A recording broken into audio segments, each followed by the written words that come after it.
is ruku. Now, what's the minimum amount of bowing that will be classed as a ruku? So, for example, somebody has a backache. How much does he have to bow down? So, the scholars say that the minimum amount you have to bow down is so that your hands can touch your knees. If you bow down that much that you put your hands out, they should be able to touch your knees.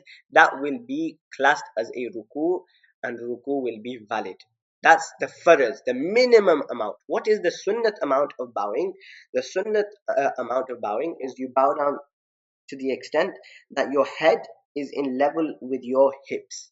So the head should be in level with your hips, and your back should be completely straight. Back is completely straight, and you bow down so much that your head is in level with your hips.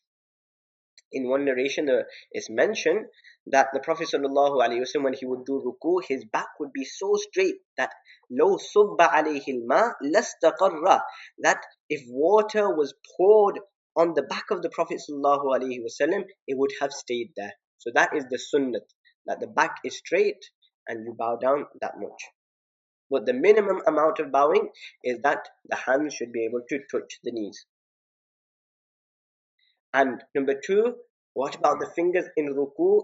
So the hands should be grasping the knees, not just placed on the knees, should be grasping the knees, and the fingers will be spread out. So you're not just going to keep your hands like this for men.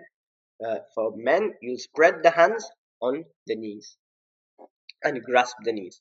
Number three, minimum amount of time for ruku to be valid. So just by going into ruku, like we said, that the hands touch the knees, just by doing that, the farz of ruku is completed.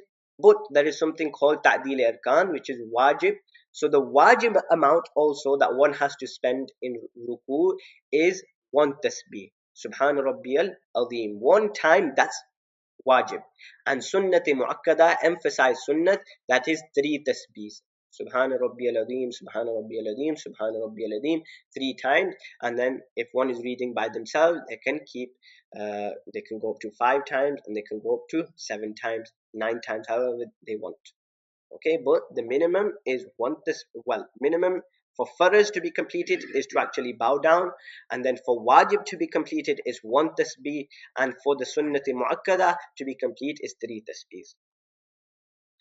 Now this is a very